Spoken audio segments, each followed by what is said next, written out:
Okay. Assalamualaikum warahmatullahi wabarakatuh. Mohon izin nama. Silakan. Yang dihormati pengurusan tertinggi masjid, imam, Bilal dan para jemaah sekalian.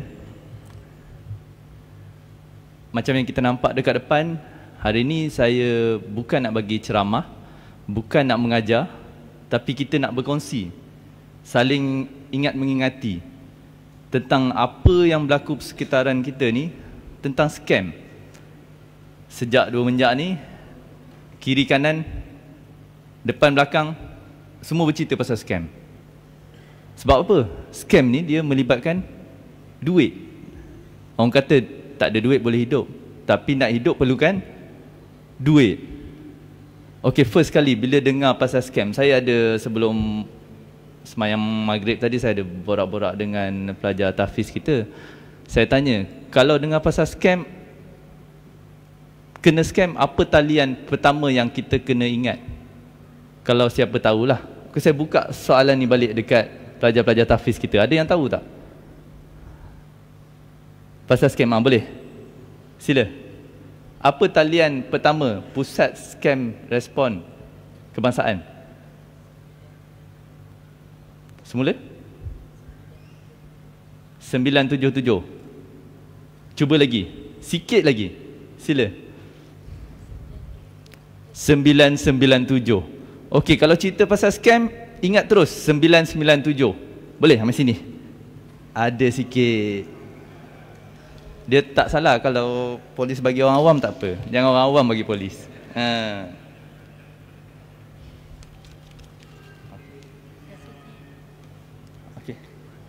Okey, tahniah.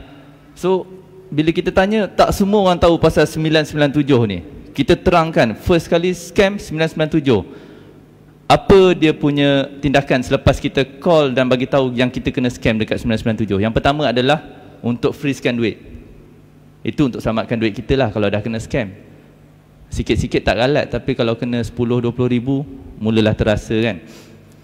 Yang kedua, kalau tak dapat selamatkan duit pun, at least kita dapat prevention lah. 997 ni tujuan dia adalah untuk block account-account yang scammer pakai. Bila dah dapat block, scammer dah mula kena cari lain-lain account lah. Itu dapat kita prevent daripada orang lain juga kena scam. Okey, itu sedikit pengenalan pasal scam lah. Sebelum tu saya nak kenalkan diri sikit lah. Tak kenal maka tak cinta kan. Macam gitu. Saya Inspektor Alif daripada Bahagian Siasatan Jenayah Komersial IPD Gajang, salah seorang daripada pejuang dan pembantras skamer Malaysia. Okay, saya berasal dari Terengganu, Marang Terengganu. Untuk makluman, Zizan Razak tu, yang Maharaja Lawak tu, tak ada kena-mengena dengan saya. Ustaz Azhar Idrus, jauh sekali. Okay, sedikit pengenalan. Sebelum ni saya bertugas di Bahagian Siasatan Jenayah Cyber Bukit Aman, dan pos kedua adalah di IPD Gajang lah, juga dalam bidang komersial lah. So dah kenal sikit tu, dah ada jatuh cinta tak? Saya dah kahwin, 1 anak lelaki, 1 anak perempuan dan 1 isteri. Cukup satu? Cukup satu. Okay, kita masuk topik kita hari ini, pasal scam. Kenapa scam berleluasa? Sebab kita bergantung kepada device, telefon bimbit. Telefon bimbit ni kalau tak ada, kita rasa pelik. Seharian tak sentuh tu pelik. Average kalau ikut manusia pegang gadget, kita gunakan 5 ke 6 jam sehari, lebih kurang lah kan, untuk telefon bimbit saja. Tapi kita anggap telefon bimbit ni memudahkan kita. Dalam masa yang sama, memudahkan juga penjenayah-penjenayah yang tak ada kerja. Dia nak jalan mudah, nak dapatkan duit. Dulu kita dengar pasal pecah rumah, kita dengar pasal rompak, ragut, bunuh untuk dapatkan duit. Tapi sekarang tak ada dah. Kurang. Ada tapi kurang. Sebab dengan scam ni, duduk kat meja pun dah dapat duit. Tak payah buat apa, pakai teknologi. Tipu orang, ambil kesempatan atas orang lain, atas kepercayaan orang lain, kita ambil kesempatan untuk kita dapat duit. Bukan kita lah, scammer lah. Okay. So apa yang saya nak sampaikan hari ini adalah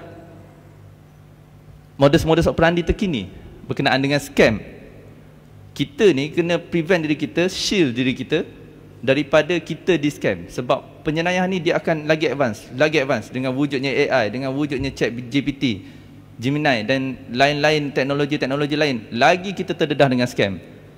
Kita tak perlulah nak persoal data kita. Kita sendiri yang dedahkan data kita. Kita buka Facebook, kita key in itu ini, key in itu ini. Data kita dah terdedah. Tapi kita nak shield diri kita daripada terkena scam. Kita masuk topik lah. Okay. Ni, skop ceramah hari ini, jenis-jenis jenayah komersial. Jenayah komersial ni luas, tapi kita nak fokus pada jenayah atas talian.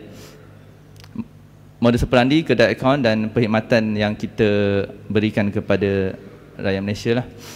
Jenis-jenis jenayah komersial, apa yang kita siasat di bahagian siasatan jenayah komersial adalah penipuan, pemalsuan, pecah amanah, jenayah komputer, jenayah harta intelek, pelancongan mata wang. Pelancongan ni maksudnya pemalsuan mata wang, pengubahan wang haram dan pinjaman wang tidak berlesen lah, along.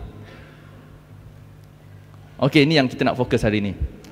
Jenis-jenis jenayah penipuan dalam talian. Yang pertama adalah phone scam atau dulu kita panggil Macau scam. Yang kedua adalah love scam. Yang ketiga phishing, jenayah dagang, pelaburan tidak wujud, pinjaman tidak wujud dan BEC, business email compromise. Kita akan go through satu-satulah supaya kita celik dengan modus-modus operandi terkini supaya bukan kita je tak terkena, sekeliling kita kena alert, anak-anak kita juga pegang telefon. Nanti saya ceritakan kes-kes menarik melibatkan anak kecil yang ditipu, kerugian berpuluh-puluh ribu dan lain-lain. Okey, first kita buka dengan statistik lah. Sepanjang 2025, Januari hingga Ogos, kita tengok modus operandi tadi. Yang paling tinggi adalah pelaburan. Sebab apa? Pelaburan ni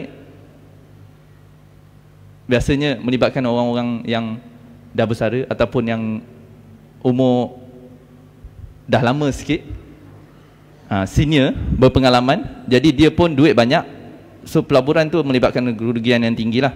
Yang lain macam job scam melibatkan golongan muda, phone scam, tawaran atas talian, menyamar atas talian, peraduan SMS, e-dagang dan lain-lain modus operandi. Kalau kita tengok kes daripada Januari hingga Ogos, mengikut pecahan bangsa, of course lah Melayu sebab kita majoriti, dan lain-lain bangsa, China, India dan lain-lain bangsa. Dan mengikut umur, kalau kita tengok, boleh tengok job scam 61 tahun ke atas rendah sebab golongan 61 tahun tak adalah begitu ramai. 41 hingga 60 tahun pelaburan paling tinggi, 99 pecahan kalau tengok paling ujung tu.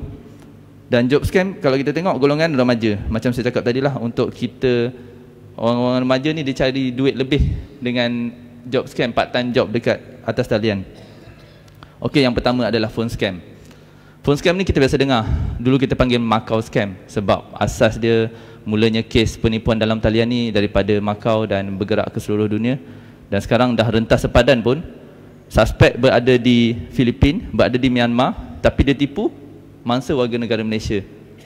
Kita tak dapat nak tangkap dia luar negara, susah. Kita tangkap scammer-scammer dekat sini, kebanyakannya, ada juga yang warga negara Malaysia, tapi kebanyakannya warga negara luar lah, negara-negara sekitar. Yang mangsa dia adalah luar negara, dia buat operasi scam dia dekat sini. Okay, phone scam ni jenayah penipuan melalui panggilan telefon. Hello, Assalamualaikum. Saya Sarjan Adafis dari IPD Marang. Saya dapati telefon yang anda gunakan, dia siap tahu nama kita, dia siap tahu alamat kita, dia siap tahu IC kita. Mana dia dapat, kita tak payah ceritalah. Sekarang semua terdedah, kan? Tapi kalau kita tahu ini, kita dapat prevent daripada kita ditipu. Dia gunakan cara untuk mengugut. Kononnya mangsa ni ada melakukan jenayah. Bila kita cakap pasal phone scam ni, orang banyak cakap benda ni pukau. No such thing. Pukau ni bukan elemen utama dia lah. Tapi scammer-scammer ni dia gunakan pendekatan psikologi. Di mana? Pertama, digunakan tekanan psikologi, menggunakan authority bias. Authority bias ni dia pakai pihak berkuasa lah. Saya daripada custom dapati ada satu bungkus IC yang akan dihantar ke alamat rumah anda Dan dalam ni ada IC-IC bersabit dengan sindiket-sindiket dadah dan sebagainya. Kita takut. Yang kedua, dia gunakan profesionalism dan sistematik. Mula-mula daripada pos laju pergi kepada pihak berkuasa kastam, pihak berkuasa kastam pergi kepada IPD Kajang, IPD Kajang pergi kepada IPK Selangor, sampai ke peringkat tertinggi Bukit Aman. Kita pun takut. Dia transfer tu menggunakan telefon line yang seakan-akan sama macam nombor rasmi IPD, tetapi nombor depan tu diubah. Kita panggil teknologi spoofing lah. Okey, bila kita semak, nombor ni nombor IPD Kajang, betul lah ni. Tapi nombor depan tu kita tak perasan. 607292. Itulah cara dia nak kelirukan kita. You tak percaya, you check dalam Google IPD Kajang, betul tak nombor ni? Betul. Itulah kita. Kita pun percaya, kita ikut apa arahan dia. Yang ketiga, dia pakai masa. Dia tak bagi masa kita untuk berfikir. Okey, sekarang you jauh daripada orang lain, pengasingan. Kita tak boleh cerita dekat orang lain. Kita keluarkan waran tangkap. You tak sempat fikir punya, tak sempat semak. You kena buat report polis dengan kadar segera di IPK Penang. Kita dekat Kajang ni, kena buat report dekat IPK Penang. Okey, tak apa, tak boleh pergi sekarang. Kita communicatekan you dengan kita punya anggota untuk buat e-reporting system. Kita buat report atas talian. Kononnya sebenarnya sistem tu tak ada pun. Tapi kita yang tak tahu pasal prosedur-prosedur siasatan ni, kita terpedaya. Dia pakai pula surat-surat letterhead daripada Polis Diraja Malaysia, pakai letterhead daripada mahkamah. Kita jadi takut. Keluar pula surat warrant tangkap, lagilah kita takut. Polis takkan keluarkan warrant tangkap tunjuk kat suspek. Kalau kita nak tangkap, kita tangkap terus je. Kita tunggu belakang rumah, masuk, tangkap, diam, bawa balik, settle terus. Okey, yang kita cakap pasal phone scam ya, telefon bimbit, modus operandi terbaru. Target dia adalah golongan belia sekolah. Ada satu kes di daerah Kajang melibatkan pelajar tingkatan 2. Macam mana dia buat? Cara yang sama. Nombor telefon ni didaftarkan atas nama, contoh adik Alisa. Adik Alisa, ini nombor telefon you kan? Nombor ni sekian-sekian kan? Okey, kita dapati ada 10 laporan polis terhadap nombor telefon you. Budak-budak tingkatan 2 mana tahu apa, takut, keluar warrant, keluar itu ini. Okey, you declare dengan kita. Cara dia bercakap macam polis, bukan setakat bercakap, video call. Video call sekarang AI semua boleh ubah, belakang boleh jadi pantai, belakang boleh jadi hutan, belakang boleh jadi masjid dan sebagainya. Siap pakai uniform lengkap. Budak mesti takut punya. Ini cerita betul lah, berdasarkan report polis betul. Bila jadi macam tu, budak ni jadi takut. Mak ayah kerja, tak ada kat rumah. You declare barang kemas mak ayah you ada berapa. You tahu mak ayah you simpan dekat mana kan? Okey, dia pagi semak, dia ambil gambar, tunjuk. Okey, satu, berapa kad bank yang mak ayah you ada, berapa kereta yang you ada, yang family you ada. Declare semua, declare. Budak ni declare. Hari pertama dia minta ambil semua barang kemas mak ayah dia untuk tujuan siasatan pihak polis dan serahkan kepada wakil polis yang akan datang ke rumah anda. Wakil polis tu datang, kononnya wakil polis datang di depan rumah dia je, ada satu taman permainan. Budak umur 14 tahun tu serahkan barang kemas mak ayah dia. Serahkan barang kemas mak ayah dia. Selesai hari pertama. Okey, kita dah jalankan siasatan dan mendapati barang kemas ini tidak didaftarkan di bawah section sekian. Budak ni pun takutlah, gelabah. Okey, tak apa, kita bagikan pelepasan 7 hari dengan syarat you kena declare semua. Pastikan betul-betul declare, tak ada satu pun yang tertinggal. You check mak ayah you ada berapa kad bank. Kad bank Malam-malam budak tu pergi cemak, ada beberapa kad bank mak ayah dia. Dia ambil. Esoknya nak bagi, mak dia dah sedar, mak dia perasan. Cek, tanya siapa ambil. Tengok barang kemas, tak ada. Tanya lagi siapa ambil. Mak, dia ingat orang masuk pecah rumah lah. Tapi kalau pecah rumah bukannya rumah cantik bersih kan, mesti dah bersepah habis lah. Mak dia syak lah, ada something wrong somewhere. Lebih kurang macam tu. Lepas tu dia masuk, dia menangis. Dia cakap kat mak dia, saya disiasat pihak polis. Saya bagi untuk tujuan siasatan. Selesai siasatan, dia akan bagi balik. Mak jangan risau. Mak dia dah, alamak, kena scam, tepuk dahi mak dia. Bawa lah report polis. Kita siasat lah. Tapi, ialah, dalam siasatan lagi. Dan itulah modus-modus operandi terbaru. Dia tak dapat target golongan-golongan kita yang celik ni pasal Macau scam ni, dia dah mula pergi kepada budak-budak. Okay, itulah kes-kes yang sekarang modus operandi terbaru untuk kes Macau scam lah. So lepas ni kalau kata anak-anak yang pegang telefon, tengoklah sikit, sehari tu ambil lah masa tanya apa khabar dengan anak tu kan, ada tak siapa-siapa berhubung ke apa ke, tengok phone dia supaya benda-benda ni tak berlaku. Kerugian bukan dia seorang, kita juga akan menanggung kerugian. Ini contoh dia, 7 lelaki Jepun didalangi phone scam, ditahan dekat Malaysia tapi mangsa dekat Jepun. Pesara kerajaan rugi 735,000. Biasanya memang untuk tujuan siasatan.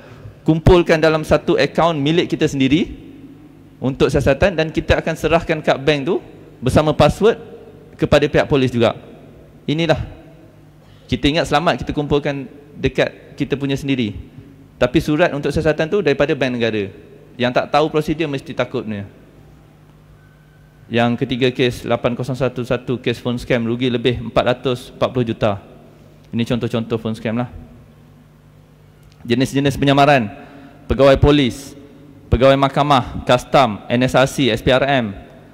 Kalau kata ada yang call, first thing first, semak.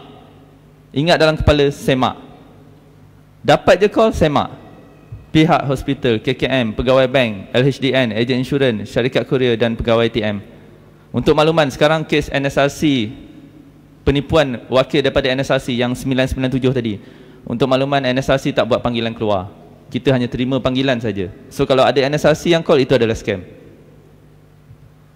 Modus operandi macam saya cakap tadi, sindiket hubungi melalui telefon bimbit. Dikatakan ada tunggakan pinjaman dan kes-kes jenayah. Panggilan disambungkan kepada polis.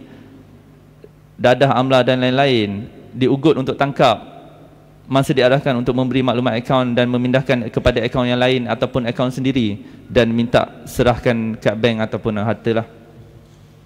Kategori mangsa, berdasarkan psikologi tadi, mudah cemas, takut, tidak berkongsi masalah, tidak mengerti isu jenayah semasa. Inilah target-target market dia. Dia macam pukat je, dia lempar, dapat, tak dapat sudah. Tapi memang akan dapatnya dalam sehari. Tip dan nasihat: jangan layan panggilan nombor telefon. Terus putuskan hubungan. Semak dengan pihak berkuasa. Jangan beri maklumat perbankan kepada mana-mana pihak. Siapa-siapa mau minta, jangan bagi maklumat perbankan peribadi, termasuk kad bank. Nanti saya akan cerita lanjut berkaitan dengan section melibatkan memberi maklumat ataupun kad bank kepada pihak orang lain lah. Okey, seterusnya adalah modus operandi love scam. Love scam ni menarik sikit, sebab susah kita nak sedarkan golongan-golongan yang ditipu dengan love scam ni. Saya dulu ada satu program dengan YB Syafiq Ingah lah. Saya berminat dengan satu lagu ni lah, Engkau Laksana Bulan. Saya rasa ramai yang tahu dekat sini pasal Engkau Laksana Bulan ni. Lagu dia macam ni, saya nyanyi sikit. Engkau laksana bulan, tinggi di atas kayangan, hatiku dah kau tawan, hidupku tak karuan.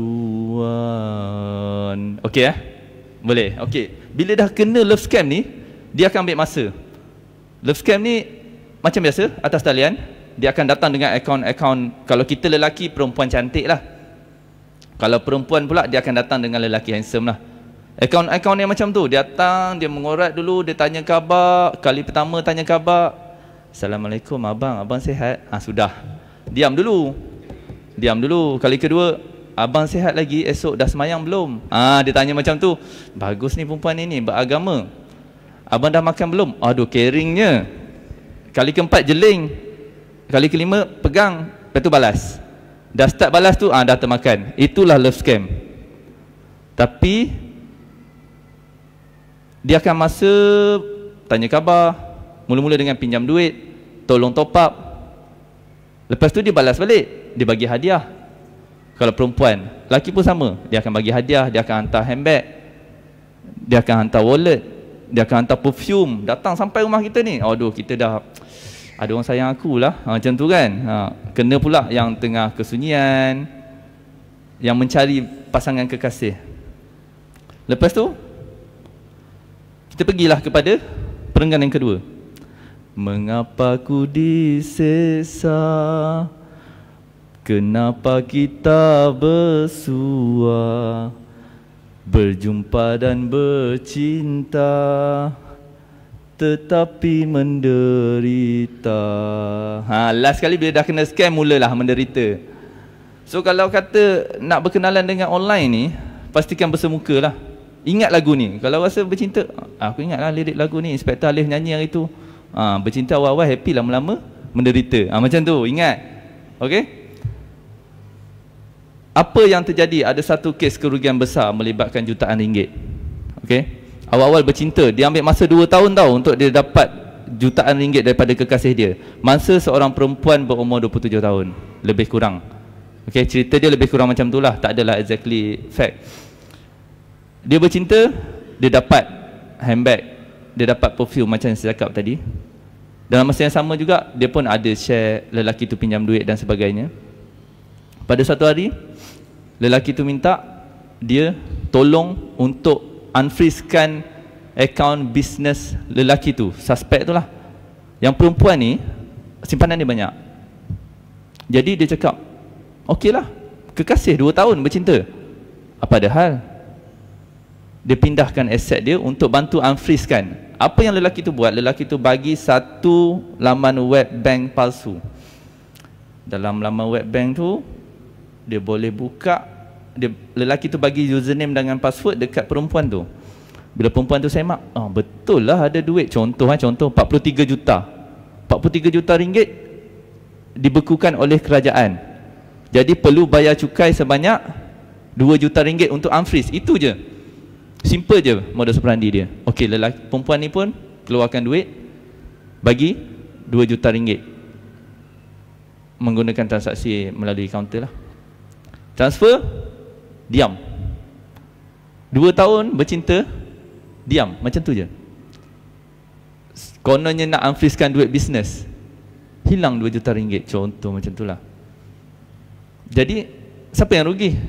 Siapa yang untung? Rugi masa, rugi duit. Inilah penanganan love scam ni.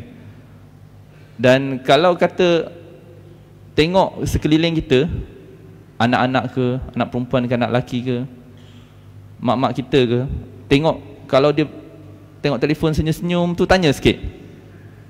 Senyum-senyum seorang duduk jauh tu, tanya. Semak juga akaun bank dia kalau boleh, tanyalah duit ke apa. Bukan tak ada kes macam ni, ada mak-mak yang ialah kesunyian, yang suami dah lama meninggal ataupun yang isteri dah lama meninggal. Dia bila kita nasihat pun dia masih tak percaya disebabkan penangan cinta ni. Kalau kata ada yang macam tu tak percaya juga, bawa je jumpa kita, kita cuba untuk nasihatkan apa patut. Okey, itulah kes love scam ni. Jenayah penipuan atas talian menyamar sebagai juruterbang, jurutera oil and gas. Sekarang mesti orang dah nampak dah scam pasal juruterbang ni kan, tapi dia ubah modus operandi lain. Jadi artis Malaysia, jadi orang-orang yang kaya dekat Malaysia ataupun penduduk-penduduk setempat, dia ambil gambar orang lain menyamar, macam tu. Kita tengok company director lose 1.2 million to love scam. Inilah contoh dia, 1.2 juta bagi saja dekat scammer. Tak perlu pecah rumah, tak perlu bunuh, dapat duit. Love scam, jerat, ajak buat pelaburan. Mula-mula bercinta, ajak buat pelaburan. Pelaburan tu sebenarnya daripada pihak scam tu juga. Pengarah syarikat wanita rugi 1.3 juta terpedaya love scam. Modus operandi, suspek menggunakan identiti lelaki kacak, cantik dekat media sosial, berjanji akan menghantar barang mewah, dihubungi oleh pihak yang post terima barang tu, perlu buat bayaran, mangsa buat pelbagai bayaran, cukai, guaman, perkhidmatan dan lain-lain. Mangsa sedar dia tipu. Ini salah satu je lah. Ini kita panggil pasal scam daripada rentetan love scam tadi. Kononnya nak bayar, nak hantar hadiah, kita nak terima tapi kita kena bayar. Dalam tu kononnya ada duit dan sebagainya lah. Kategori mangsa, individu yang kesunyian, individu yang tamak. Dan kalau kita tengok, kebanyakan mangsa love scam ni adalah perempuan dari segi statistik. Sebab apa? Kesunyian. Nanti lelaki marah kalau perempuan marah kalau kita cakap kesunyian. Sebab lelaki ni memang ada naluri penipu. Kat belakang tu macam tu. Tak ada. Sebab ialah kesunyian, dan perempuan ni dia perlukan perhatian dan disayangi. So tengok sekeliling, kalau ada yang macam saya cakap tadi, senyum-senyum seorang tu, tengoklah, tanyalah apa khabar dia di situ.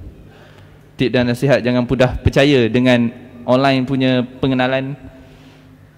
Tak jumpa, jangan percaya. Kalau boleh nak berkenalan tu, jumpa dulu. Dan gunalah platform-platform yang betul lah. Jangan mudah menyerahkan wang kepada orang lain.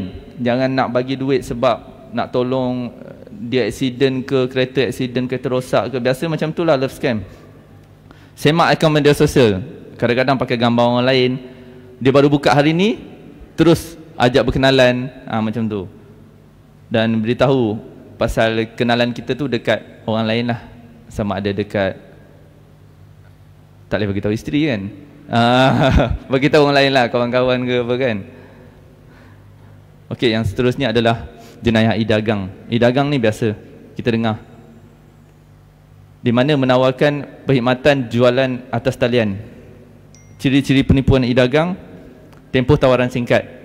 Dia tawar singkat, harga Smart Tag RM200, kita hari ni buka RM50 je, 24 jam. Bayar dulu, nanti kita post.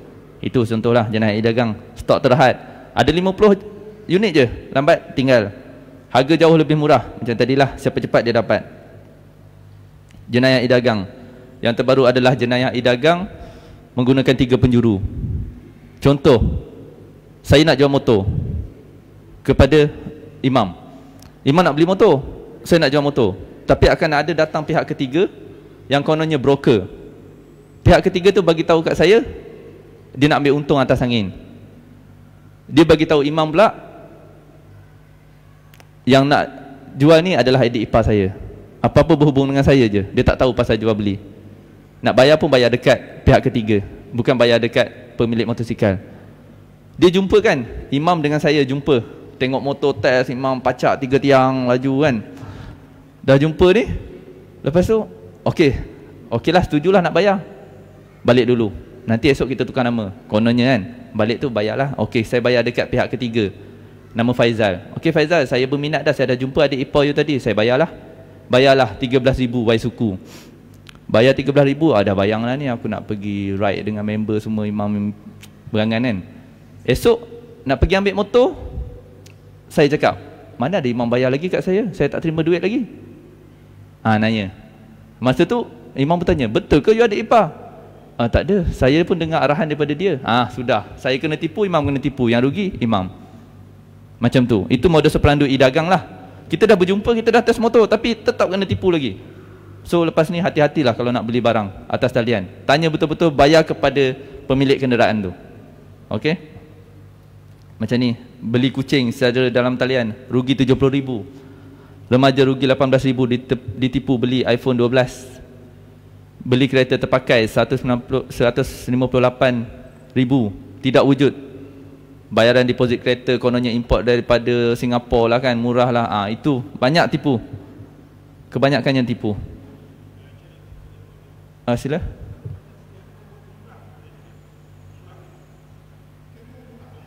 Yang tu nanti kita cerita lanjut dekat, ada yang bersemuka umrah, ada yang bersemuka, ada yang online. Yang tu nanti kita cerita lanjut. Dia ada 2 bahagian, satu yang berdaftar dengan Motex, satu yang tak. Okey. Ni, mangsa adalah pembeli, mangsa adalah penjual. Macam saya cakap tadi, mangsa adalah pembeli, suspek iklankan barangan perkhidmatan yang murah di media sosial. Tipu, nak beli berhubung, barang tak sampai, simple. Kalau nak beli, beli dekat platform yang legit lah. Lazada, Shopee, TikTok Shop dan sebagainya. Yang kedua adalah mangsa adalah penjual. Mangsa iklankan barang, suspek kononnya berminat beli daripada luar negara. Suspek kononnya telah terlebih bayar, buat bayaran. Saya dah bayar ni, saya bagi resit, tapi kena bagi baki kat saya. Baki tu sebenarnya scam, resit tu pun adalah palsu. Itu adalah modus operandi yang penjual kenalah. tips dia, jangan percaya dengan tawaran yang sangat mempersonakan, murah sikit nak beli, semak dulu. Beli dari platform yang dipercayai, macam saya cakap tadi, Lazada, Shopee dan sebagainya. Semak nombor akaun tu di portal Semak Mule. Semak Mule ni dikeluarkan oleh PDRM sendiri, nanti saya cerita lebih lanjut. Semak review pengguna.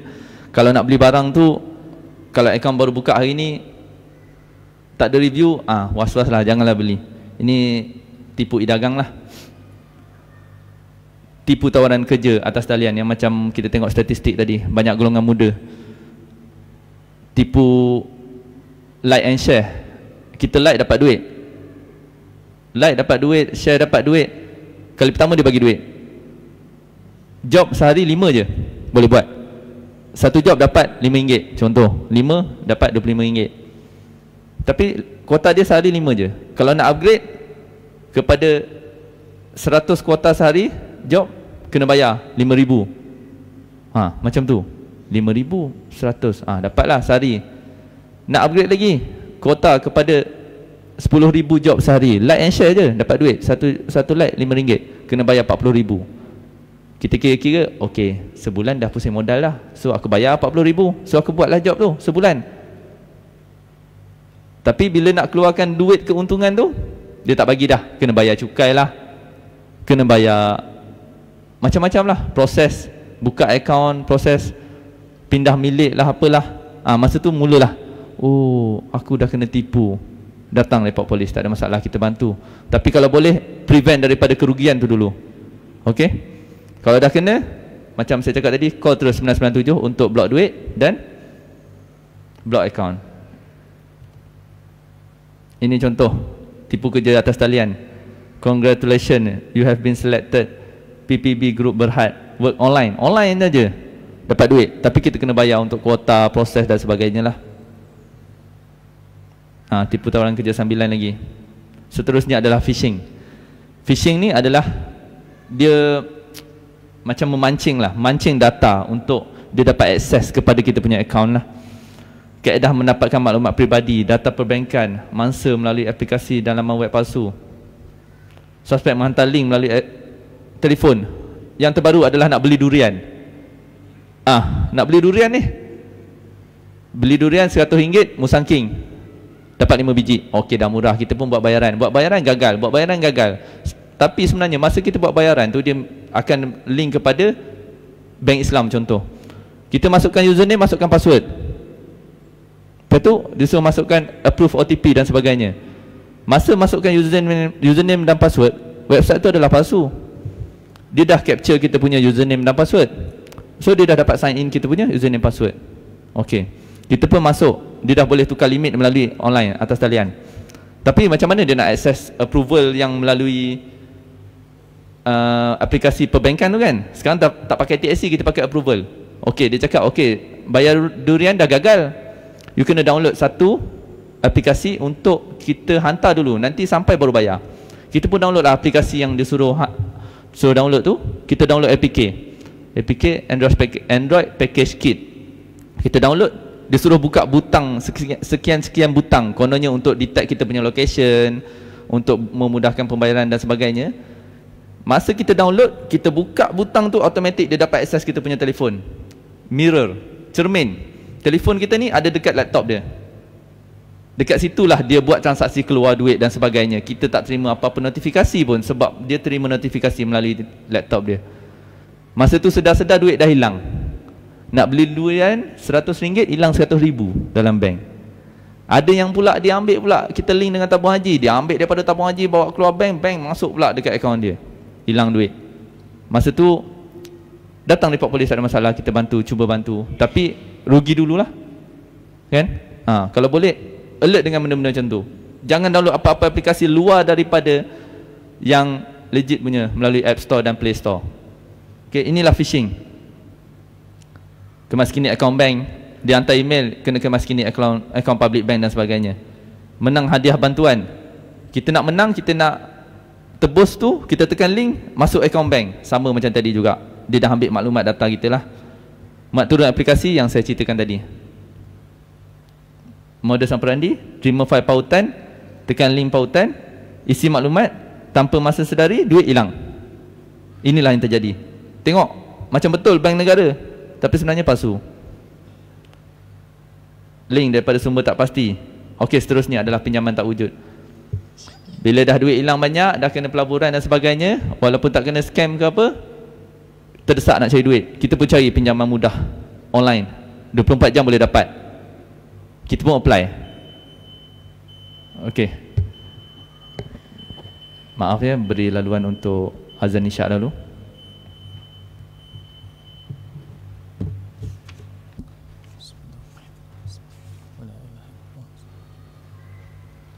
Allahu Akbar, Allahu Akbar, Allahu Akbar,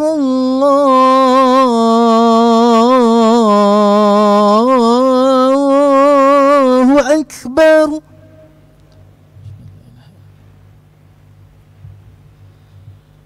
Ashhadu an la ilaha illallah.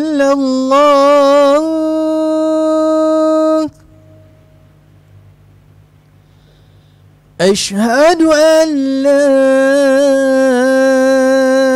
ilaha illallah.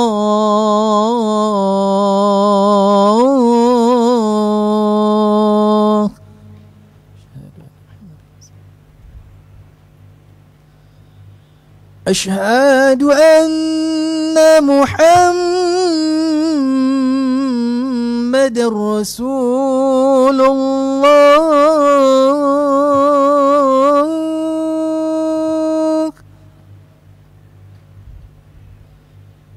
Ashhadu anna Muhammadar Rasulullah.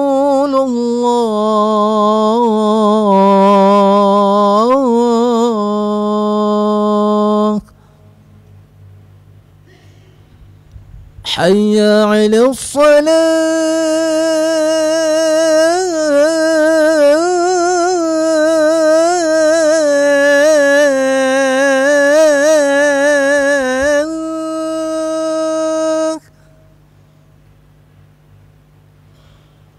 Hayya 'ala as-salah.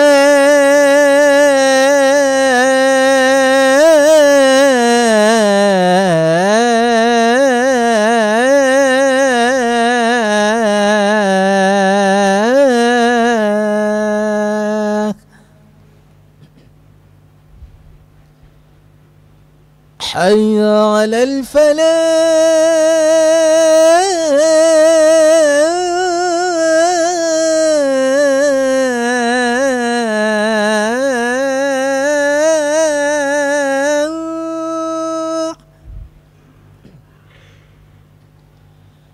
Hayya 'ala al-falah.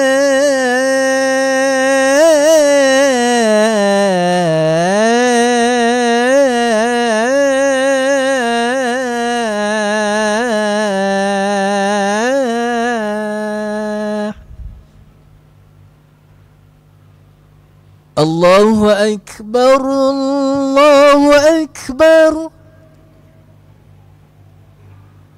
La ilaha illallah.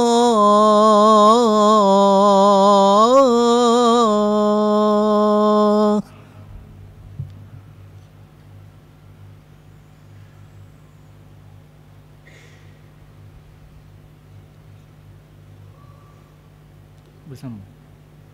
Teruskan. Mau izin teruskan. Okey, seterusnya modus operandi adalah pinjaman tidak wujud. Pinjaman tidak wujud ni kita ingat adalah pinjaman daripada bank. Bila kita apply dekat website Facebook ataupun Google, Affinbank, interest murah. Kita isi maklumat, nombor telefon. Nanti akan ada pegawai Affinbank akan kontak.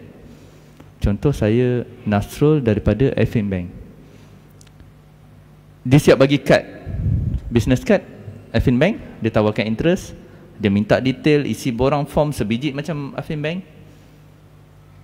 Kita pun isi, hantar approval. hantar sistem, nampak approval lulus. Kemudian kena bayar sikit lah stamp duty, 300 je stamp duty. Ok, bayar stamp duty, tunggu lagi approval. Dah lulus dah, duit floating dalam account. Sebab dia masuk check, duit floating, nampak amount. Lepas tu Tuan Nasrul daripada Afin Bank ni bagi tahu lagi, kena bayar sikit lah, kita tak boleh release duit sebab kredit skor rendah. Bayar lagi kredit skor. Tapi ini kita adjust belakang, you kena bayar kita punya pegawai bank RM8,000, you dapat RM100,000 loan. Kita bayar RM8,000, ok, dah settle, diam terus, habis. Yang dalam bank tu pun hilang amount tu sebab cek tendang, bukannya cek betul pun. Inilah kerana rugi RM85,000 terpedaya pinjaman wang tidak wujud. Rugi hampir RM200,000 terpedaya wang tidak wujud. Bersabit sampai ke ada kes jenayah pengubahan wang haram dan sebagainya. Itu yang sampai jadi rugi RM200,000 tu, pinjaman wang tak wujud.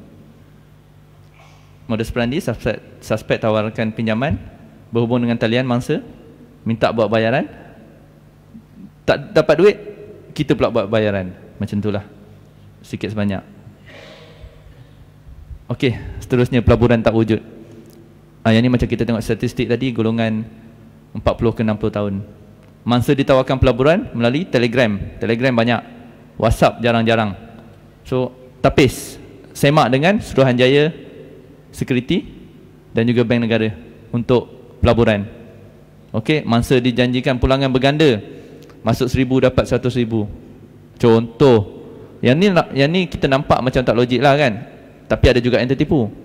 Yang nampak logik, ada aplikasi pelaburan kripto yang terbaru, saham-saham bursa dari China, daripada Taiwan dan sebagainya. Graf tu nampak, live graph. Kena masuk untuk buat bayaran, untuk buat pelaburan. Bila kita dah labur, dia yang bagi arahan, dapat profit. Tapi bila nak keluar duit tak boleh, kena buat bayaran itu, bayaran ini. Dah labur tadi, nak bawa keluar duit pula, kena bayar cukai, kena bayar proses dan sebagainya. Biasanya pelaburan ni mesti 100,000 ke atas, kebanyakannya lah. Kalau sedawal, Alhamdulillah. Sekarang ni kalau ada jemaah yang tengah buat pelaburan ke apa, semak, at least dapat putuskan awal. Mana-mana scam yang saya cerita tadi, ada rasa-rasa berkait lah dengan kes aku, datang PD Kajang, kita semak, tak ada masalah, kita tolong minimizekan kerugian. Ini pelaburan tak wujud.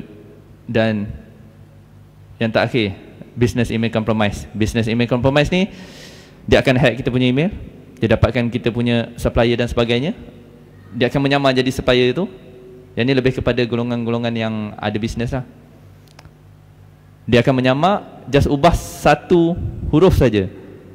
Contoh, Soho Empire, SOHOR, tapi diubah S0H0R Empire @gmail.com. So email tu berubah sikit je. Lepas tu dia cakap, sekarang kita punya akaun rasmi ada masalah, so mohon transfer dekat akaun bank lain untuk bayaran belian barang tadi lah. Biasanya untuk golongan bisnes lah. Dan ini kita cakap pasal keldai akaun.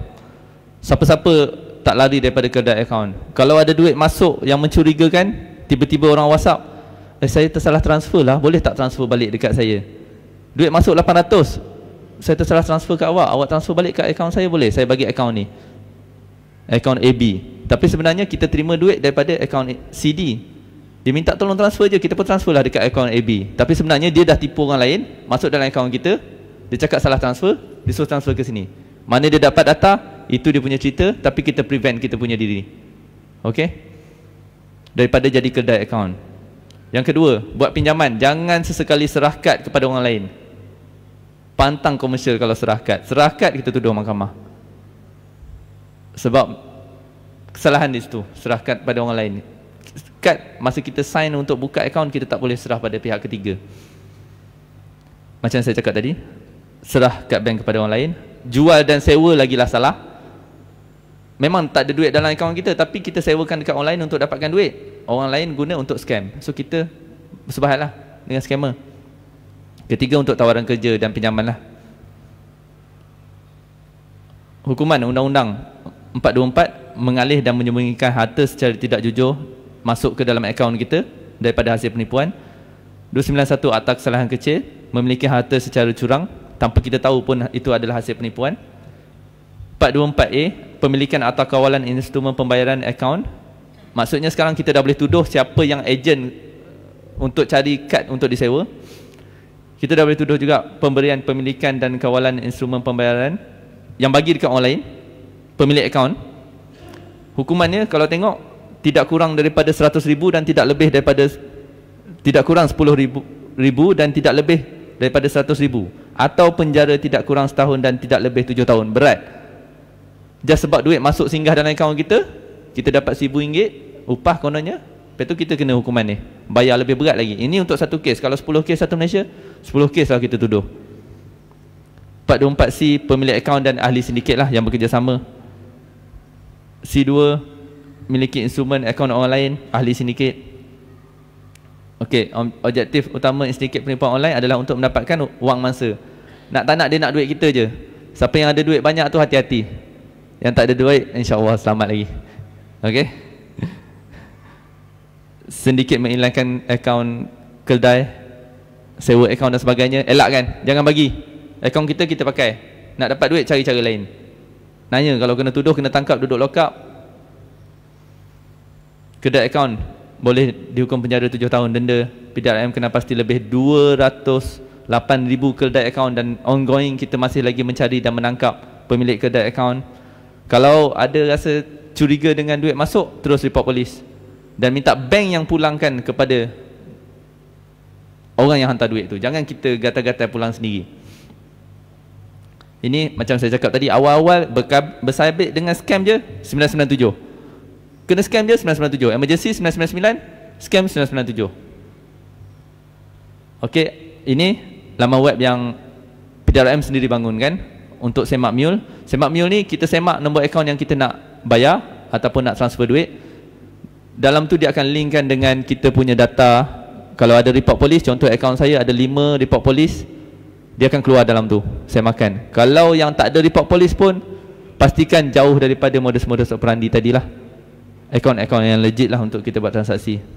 Okey, itu saja, dan harap kita dapat memantras scammer. Satu lagi saya nak pesan, kalau ada nampak yang mana duduk-duduk kondo ataupun perumahan, teres, banglo dan sebagainya, kalau ada nampak penggerakan yang mencurigakan, orang ramai duduk dalam tu, tak tahu buat kerja apa, keluar masuk rumah je, duduk dalam je tak keluar, order makan saja, maklum kepada pihak polis. Dan kemungkinan ada sindiket-sindiket scammer, operasi calling center yang sedang berleluasa sekarang. Maklum kepada pihak polis, datang kepada Komersial PD Kajang, salurkan maklumat untuk kita bantras sama-sama, bantras scammer ni, bagi mengurangkan kerugian-kerugian saudara-saudara kita rakyat Malaysia lah. Itu sajalah. Sekian, wabillahi taufiq wa hidayah. Wassalamualaikum warahmatullahi wabarakatuh.